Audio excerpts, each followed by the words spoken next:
आपका बहुत बहुत स्वागत है maths on tips by Rajkumar sir YouTube channel पर। और आज हम यहाँ पर क्लास टेंथ में यूनिट 8 यानी इंट्रोडक्शन टू ट्रिग्नोमेट्री आज हम यहाँ पे कवर करने जा रहे हैं। ठीक है, तो देखते हैं कि कितना क्वेश्चन हम कवर कर पाते हैं। तो यहाँ पे देखो, आपका यहाँ पे मैं आपके एनसीईआरटी का बुक से जो पहला क्वेश्चन यहाँ पे मैं पढ़ रहा हूँ, कहता है इन अ ट्रायंगल ABC ना राइट एंगल एट बी और ए बी जो है आपके पास 24 सेंटीमीटर, BC 7 सेंटीमीटर है और आपको इसकी वैल्यू निकालनी है जो कि आपके पास ये दिया हुआ है। देखो साइन ए कॉस ए है ना, और यहाँ पे देखो एंगल चेंज करके दिखाया जा रहा है ना, साइन C और कॉस C। तो हम किस तरीके से इस क्वेश्चन को सॉल्व करेंगे तो देखते देखो, एक दो बातें जो कि आपको पता होनी चाहिए। मैं आपको बताऊँ आपके नोट्स के फॉर्म में आपको एक दो बातें पता होनी चाहिए। क्या पता होनी चाहिए आपको कि देखो कि आपको एक तो पहली बात आपको ये पता होना चाहिए कि ये टेबल पता होना चाहिए। अगर ये टेबल आपको पता है तो फिर इन क्वेश्चनों को आप सॉल्व कर पाएंगे। मतलब मैं उस हिसाब से आपको बताऊंगा कि जिस हिसाब से आपकी ज़रूरत के हिसाब से, जैसे 8.1 के लिए तो क्या ज़रूरत है, तो उस हिसाब से हम देखते हैं।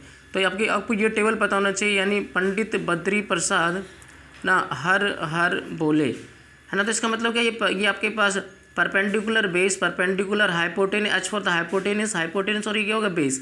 इसको याद कैसे रख सकते हो, पंडित बद्री प्रसाद हर बोले, है ना। तो यहाँ पे क्या होता है बेटा, साइन थीटा, यहाँ पे से बोल सकते हो कॉस थीटा, टैन थीटा, ये क्या होता है कॉसेक थीटा, ये क्या होता है सेक थीटा, और ये क्या होता है साइन कॉट थीटा, राइट। तो ये देखो साइन कॉस टैन ऊपर लिख लेना है, नीचे कॉसेक सेक कॉट। तो यानी अगर देखो P/H यानी परपेंडिकुलर अपॉन हाइपोटेनस का मतलब क्या होगा, साइन हो गया, है ना। बेस अपॉन हाइपोटेनस मतलब कॉस हो गया। परपेंडिकुलर अपॉन बेस का मतलब आपको समझना है वहाँ पे मुझे क्या करना है, टैन बोलना है। और अगर हम उल्टा रिवर्स कर दें कि हाइपोटेनस अपॉन बेस तो क्या हो, कॉसेक हो जाएगा, हाइपोटेनस अपॉन बेस तो क्या हो जाएगा, सेक हो जाएगा, और यहाँ पे बेस अपॉन परपेंडिकुलर का मतलब कॉट हो जाएगा। तो ये बात याद रखनी है। दूसरा आपको PGT पता होना चाहिए ना, PGT पता होना चाहिए, यानी पाइथागोरस थ्योरम पता होना चाहिए, है ना। दूसरी पाइथागोरस, है ना, पाइथागोरस आपको थ्योरम पता होना चाहिए बस, है ना, जिसको हम बोलते हैं PGT ना, बाय PGT, है ना। ये बात आपको पता होना चाहिए, जो कि हमें पता ही है कि हाइपोटेनस का स्क्वायर क्या होता है, बेस स्क्वायर प्लस में परपेंडिकुलर का स्क्वायर ना। ये दो बातें अगर आपको पता है तो इसका मतलब आप 8.1 आसानी से कर पाएंगे। और थोड़ा सा बस आपको क्या करना पड़ेगा, एंगल का कंसेप्ट आपको पता होना चाहिए। ठीक है, तो देखते हैं हम क्या पहला क्वेश्चन कवर करने का प्रयास करते हैं। क्वेश्चन नंबर फर्स्ट क्या कह रहा है, ठीक है। तो देखते हैं क्वेश्चन फर्स्ट क्या है बेटा। तो यहाँ पर क्वेश्चन नंबर जो फर्स्ट है आपके पास, देखो क्या कहते हैं साइन ए, है ना। ये जो एक ABC बनाना है, जिसको ABC मैंने बनाया आपके लिए। ये देखो यहाँ पे मैंने क्या किया, ABC ड्रॉ कर दिया, ठीक है बेटा। तो ये ABC मैंने ड्रॉ किया, जिसमें कहता है जो B पे क्या होना चाहिए, B पे क्या होना चाहिए, ये राइट एंगल होना चाहिए। तो यहाँ पे इसको B मानना है, ये राइट एंगल ही होगा, तो ये B इसको मानना है। बाकी आपकी मर्जी से A मान लो, इसको C मान लो, ठीक है। और अब देखो जैसे जैसा क्वेश्चन में कहा गया, कहते हैं AB 24 सेंटीमीटर, तो AB आप 24 सेंटीमीटर यहाँ लिख दो, और BC आपके पास बोला है 7 सेंटीमीटर, तो आपने यहाँ 7 सेंटीमीटर लिख दिया, ठीक है। अब आपको क्या करना है, देखो इस ट्रायंगल में क्या है, इस ट्रायंगल के अंदर क्या वर्ड विल हैपन कि आपके पास देखो दो साइड्स तो आपको मालूम है, राइट एंगल मालूम है, तो ये आपको मालूम मिस हो गया, ये आपका ये क्या हो गया, मिस हो रहा है। तो सबसे पहले आपको पहला टारगेट क्या होना चाहिए कि जो आपका मिस है आपके पास जो यानी ये जो AC है ना, AC मतलब क्या है, देखो बेटा हाइपोटेनस है, ये आपका बेस कहलाता है ना, ये आपका बेस है। वैसे तो एंगल बताता है कि बेस क्या है, परपेंडिकुलर, लेकिन फिर भी अभी अगर आपके पास कॉस A की बात कर रहा हूँ तो ये बेस होगा, ये बेस होगा, ये आपका परपेंडिकुलर हो गया। और जो राइट एंगल के सामने वाली जो साइड होती है वो क्या होता है, आपके पास हाइपोटेनस होता है। तो अभी हाइपोटेनस मिस है, तो सबसे पहले क्या करेंगे, हाइपोटेनस फाइंड आउट कर लेते हैं, ठीक है ना। तो आप लिखोगे in right angle triangle ABC, है ना, बाय PGT, है ना। तो आपको क्या करना है, PGT का मतलब पाइथागोरस थ्योरम। तो ये हो जाए AC का स्क्वायर इक्वल टू क्या हो जाएगा बेटा, AB का स्क्वायर जमा में क्या हो जाएगा, BC का स्क्वायर, ठीक है। तो AC क्या हो गया यहाँ पे, तो AC आपको निकालना है, और AB क्या हो गया आपके पास 24 का स्क्वायर, और BC क्या होगा 7 का स्क्वायर, ठीक है। तो AC का स्क्वायर तो यानी 24 का स्क्वायर क्या होगा, 576 हो गया, और आपके पास यहाँ का 49 हो गया। तो अगर आप देखा जाए तो ये आप इसे जोड़ेंगे तो आपके पास क्या 625 आ जाएगा, यानी 625। और AC को अगर आप यहाँ छोड़ेंगे तो 625 के ऊपर क्या लग जाएगा, देखो बेटा जब स्क्वायर क्या आता है उसके ऊपर रूट का काम करता है, रूट बन जाता है। और जब आप इसका स्क्वायर रूट निकालेंगे तो आपके पास 25 आएगा, ठीक है ना। तो यानी आपको ये पता लग गया कि जो साइड है वो 25 सेंटीमीटर है, राइट। अब आपको देखो कि इस ट्रायंगल में तीनों चीज़ पता है, क्या है, तीनों चीज़ आपको पता है। तो फिर तीनों चीज़ पता हो गया, तो अब आपको क्या करना है, देखो क्या क्या फाइंड आउट करना है, कहता है साइन ए फाइंड आउट करो, है ना। साइन ए, देखो इस एंगल की बात करें, अगर यहाँ पे एंगल है तो आपका बेस ये हो जाएगा, ए बी क्या हो जाएगा, बेस हो जाएगा, ठीक है, ध्यान रखना है। और साइन ए का मतलब क्या हो गया, साइन ए मतलब आपको इस टेबल को देख रहे हैं, साइन थीटा मतलब साइन ए का मतलब क्या, परपेंडिकुलर अपॉन में हाइपोटेनियस। तो आपके पास परपेंडिकुलर क्या है बेटा, अगर देखो बेटा एंगल यहाँ पे तो बेस ये पे, परपेंडिकुलर आपका ये है, तो ये परपेंडिकुलर अपॉन में, परपेंडिकुलर अपॉन में हाइपोटेनियस क्या हो गया, ए सी हो गया। तो आपका जो फाइनल आंसर हो गया, परपेंडिकुलर क्या होगा 7 और हाइपोटेनियस क्या होगा 25, this is the final answer. अब आपके पास देखो कॉस ए की बात कर रहे हैं हम, है ना।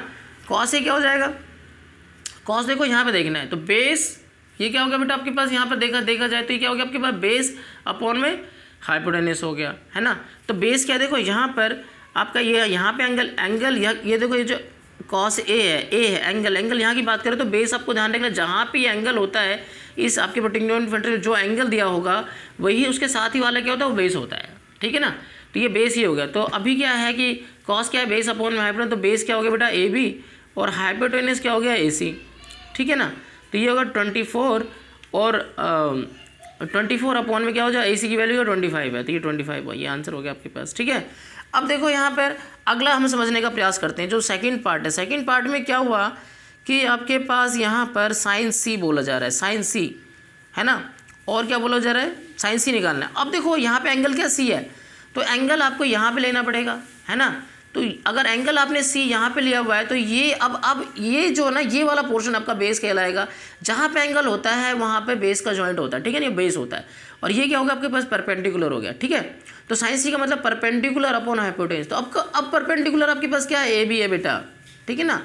क्योंकि जहाँ पर ये ध्यान समझने वाली बात ये है कि जो जहाँ पे एंगल होता है उस ट्रायंगल में जब एंगल जहाँ पे देखेंगे तो वो बेस का वहाँ पे क्या होता है, बेस जुड़ा होता है। तो दूसरा पार्ट क्या कहलाएगा आपका, परपेंडिकुलर कहलाएगा। देखो यहाँ पर क्या था, ए था, तो यहाँ पे एंगल बन रहा था, एंगल यहाँ पे डिनोट करता है टिग्नोमेट्री फंक्शन। तो ये आपके पास ये क्या कहलाया, बेस कहलाया, ये हाइपोटेनस कहलाया। अभी सी की बात करें तो यहाँ पे एंगल है, तो ये बेस है, ये हाइपोटेनस। इस बात का ध्यान रखना, उस टेबल का हमें क्या करना है, प्रयोग करना है, ठीक है। तो साइन का मतलब परपेंडिकुलर अपॉन हाइपोटेनस, तो परपेंडिकुलर आपका ए बी है और हाइपोटेनस आपका ए सी है। तो फाइनली आपके पास क्या होगा, 24/25 आपके पास यहाँ पे आंसर हो गया। और यहाँ पर अगर आप बात करें कॉस सी की, हम बात करें तो कॉस सी आपके पास देखो, कॉस क्या होता है, बेस अपॉन में हाइपोटेनस। तो बेस क्या हो गया बेटा, बी सी हो गया, और हाइपोटेनस हो गया आपके पास ए सी।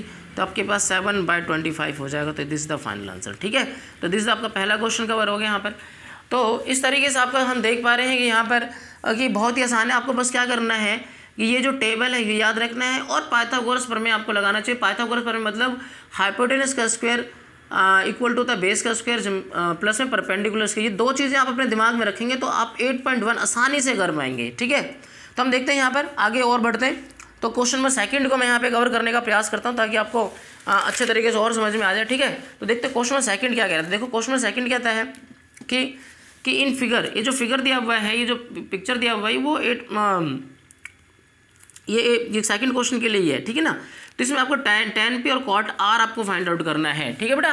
तो tan p और cot r आपको फाइंड आउट करना है। तो मैं आपके लिए ये पिक्चर बना देता हूँ। ये क्वेश्चन नंबर सेकंड चल रहा है हमारे पास, ठीक है। तो आप देख सकते हैं यहाँ पर कि मैंने इसके लिए आपके लिए ये ड्रॉ किया, ठीक है ना। ये इस तरीके से है, ये आपके NCERT में ही ये क्वेश्चन आपके पास दिया हुआ है। तो p जो q और क्या आपके पास r, ठीक है बेटा। तो ये होगा 12 सेंटीमीटर और ये होगा आपके पास 13 सेंटीमीटर है। और आपके पास यहाँ पर देखो, अभी देखो फिर आपके पास देखो ये परपेंडिकुलर हाइपोटेनस दिया हुआ है, बेस आपके पास क्या हो गया, मिस हो गया, ठीक है। बेस क्या हो गया बेटा, मिस हो गया। तो हम क्या करेंगे, इन राइट एंगल ट्रायंगल है ना, राइट एंगल ट्रायंगल है, ठीक है, ध्यान रखना। In right angle triangle PQR और राइट एंगल किस पे बेटा, Q पे है, ठीक है ना। तो बाय PGT लगा लेते हैं, क्योंकि मैंने आपको बताया कि PGT आपको पता होना चाहिए। PGT क्या होता है, हाइपोटेनस आपके PR का स्क्वायर, है ना। क्योंकि जो राइट एंगल ट्रायंगल तो सामने वाला जो साइड होता है वो क्या होता है, हाइपोटेनस होता है बेटा, ठीक है ना। तो इस तरीके से हम क्या देखते हैं कि हम क्या देख पा रहे हैं यहाँ पर बेटा, ठीक है।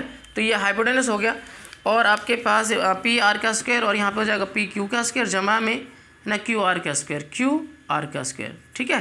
तो PR क्या होगा, 13 हो गया बेटा, और PQ क्या होगा आपके पास 12 हो गया।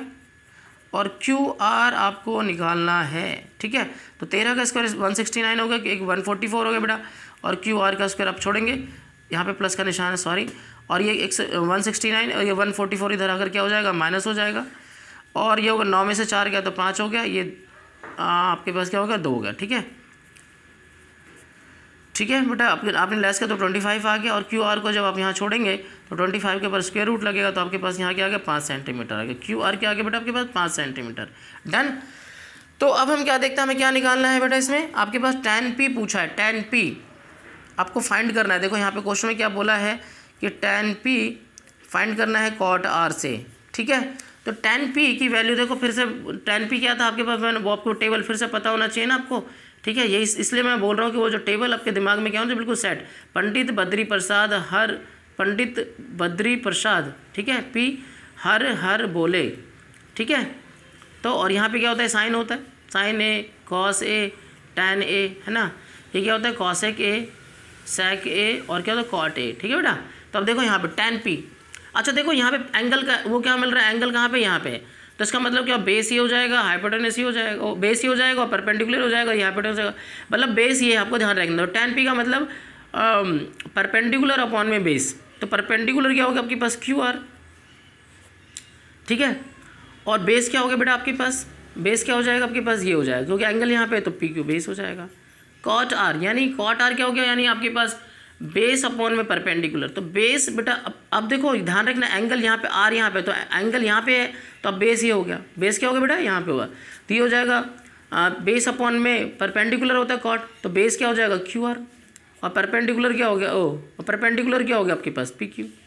तो अब देखो अगर वैल्यू हम डालेंगे तो 5/12, और ये भी क्या होगा, 5/12 हो जाएगा, एक्चुअली बिल्कुल सेम है, तो कैंसिल हो जाएगा, और ये आपके पास क्या आएगा, 0 आंसर आएगा। ठीक है ना, तो इस तरीके से आपका यहाँ पे सेकंड क्वेश्चन भी कवर हुआ। तो बेसिकली क्या था कि ये कंसेप्ट सिखाने के लिए था, ये मैंने वीडियो बनाया आपको। बाकी फिर देखना अगले वीडियो में हम इसे पूरा कवर करने का प्रयास करेंगे, देखते हैं 8.1 कहाँ तक कवर हो पाएगा। ठीक है बेटा, थैंक यू, और प्लीज़ है ना इस चैनल के साथ आप बने रहना, ताकि मैं कोशिश करता रहूँ कि आपका ये फटाफट ये पूरे जो ट्रिग्नोमेट्री फंक्शन है आपका कवर करा पाऊँ, और फिर इस तरीके से आपको मैं चाहता हूँ कि मैथ में फिर आप इस तरीके से एक्सपर्ट बना रहे। ठीक है ना, तो आप प्लीज़ चैनल के साथ बने रहना। Thank you.